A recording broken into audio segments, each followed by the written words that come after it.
Hello students, today I am starting the next factor of the effect of substituents on the Lewis acids and bases, that is a steric effect. ठीक है, steric effects हैं उसमें steric effect that is very important to determine the strength of Lewis acid और bases. ठीक है, अगर हमने Lewis acid है और bases है उसकी अगर strength को find out करना है, उसमें steric effect का क्या रोल है उसको हम explain करेंगे इस लेक्चर में. इसमें क्या है, इसमें हमेशा क्या है, लुइस और बेस आपस में रिएक्ट करते हैं, उसके साथ एक प्रोडक्ट की फॉर्मेशन करते हैं. ठीक है, अब हम इसमें लुइस एसिड और बेसिस यूज़ करेंगे. Mostly Lewis acid that is a boron और अल्काइल बोरेन हम इसमें यूज़ कर सकते हैं, और बेसिस मोस्टली हमने अमीन की बात की है तो इसी की हम एग्जांपल यूज़ करेंगे. तो उसकी एग्जांपल यूज़ कर हम स्टीरिक इफेक्ट्स को एक्सप्लेन करेंगे. इसमें हमने क्या करना है कि लुइस एसिड्स हैं और जो लुइस बेसिस है उन पर क्या लगाएंगे, बल्कियर ग्रुप अटैच कर देंगे. तो उसके साथ स्टेबिलिटी है, जो एसिड बेस अडक्ट की जो स्टेबिलिटी है और उसकी स्ट्रेंथ है उस पर क्या इम्पैक्ट पड़ेगा उसको हम इस लेक्चर में स्टडी करेंगे.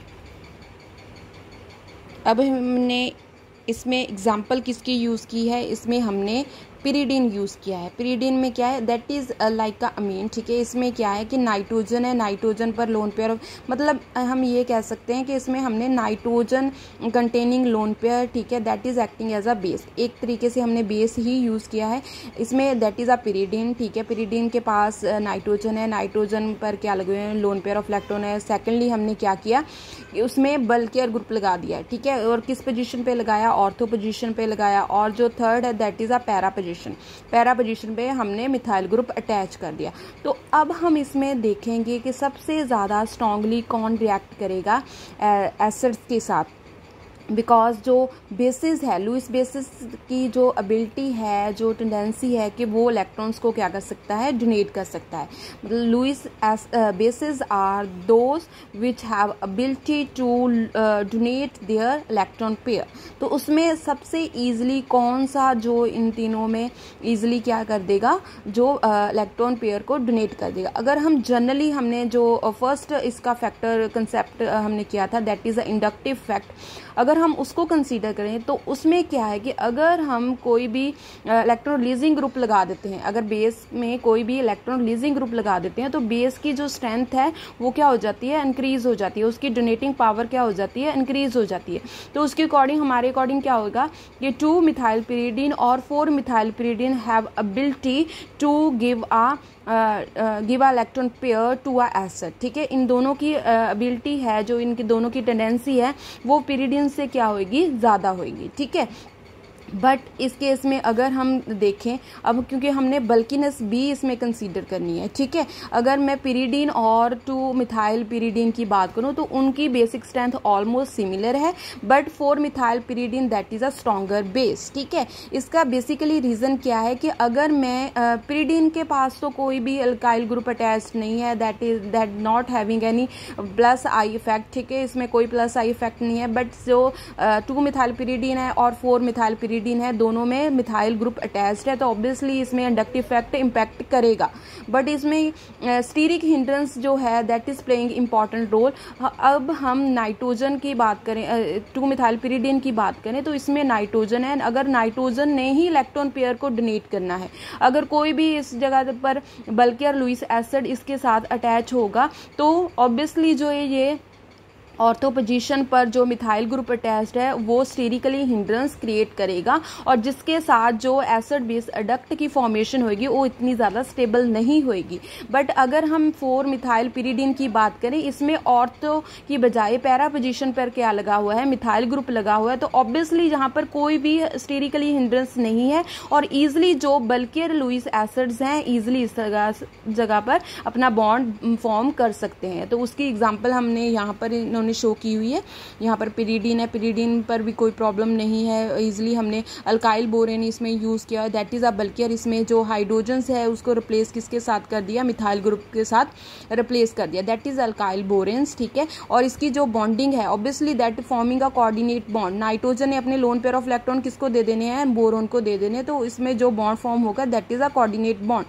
अगर हम सेकंड केस में देखें, इसमें साइड पर ऑर्थो पोजीशन पर क्या लगा हुआ है, मिथाइल ग्रुप लगा हुआ है, और जहाँ पर जो बोरोन है जो हम अल्काइल बोरेन यूज़ करें that also be a bulkier group, ठीक है, इसके बाद ऑल्सो भी बल्कियर ग्रुप है, तो ऑब्वियसली जो स्टेरिकली हिंड्रेंस इस जगह पर क्रिएट होगी और उसके अकॉर्डिंग जो हमारे पास जो डक्ट बनेगा, एसिड बेस का जो डक्ट बनेगा वो इतना ज़्यादा स्टेबल नहीं होगा, ठीक है। और उसके अकॉर्डिंग अगर मैं 4 मिथाइल पिरिडीन की बात करूँ तो वो ईजिली किसके साथ बॉन्ड बना रहा है, वो ईजिली जो अल्काइल बोरेन है उसके साथ बॉन्ड बना रहा है और उसकी स्ट्रेंथ भी ज़्यादा है, और इसी के अकॉर्डिंग जो 4 मिथाइल पिरिडीन है उसकी जो बेसिक स्ट्रेंथ ज़्यादा है as compare to 2 methyl pyridine as compare to pyridine, ठीक है। और इस फैक्ट को हम क्या बोलते हैं, that is F strain, that is front strain.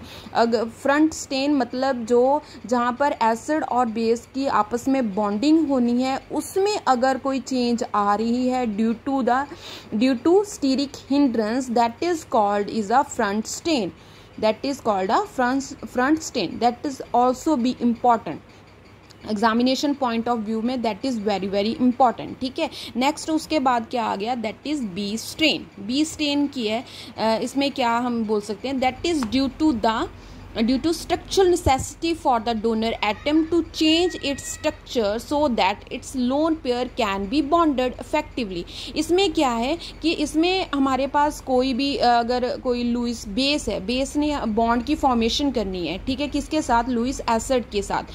अगर क्या है कि लुईस बेस है अपनी स्ट्रक्चर को चेंज कर दे, ठीक है, अपनी स्ट्रक्चर को चेंज कर दे और उसके अकॉर्डिंग वो ईजिली जो है लुईस एसिड्स के साथ बॉन्ड की फॉर्मेशन कर ले, that is called a back strain. इसमें क्या है, अब हम इसको एक्सप्लेन बेटरली किसके एग्जाम्पल के साथ कर सकते हैं, इसके लिए हम एग्जाम्पल यूज़ करेंगे, ठीक है, उसके साथ बेटरली हम इसको explain, that is B strain, that is a back strain, ठीक है। हम डायरेक्टली इसको रीड आउट करने की बजाय हम ईजिली जो एग्जाम्पल के साथ इसको एक्सप्लेन करेंगे, ठीक है।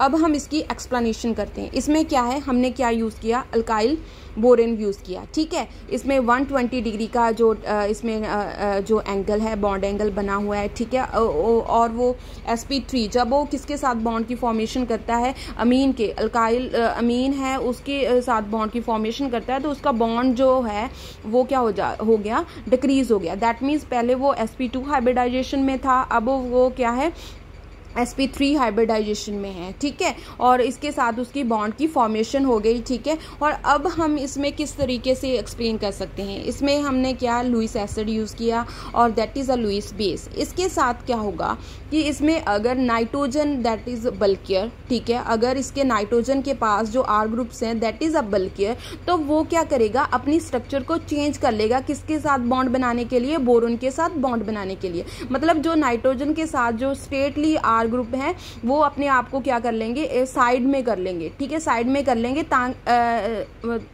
जो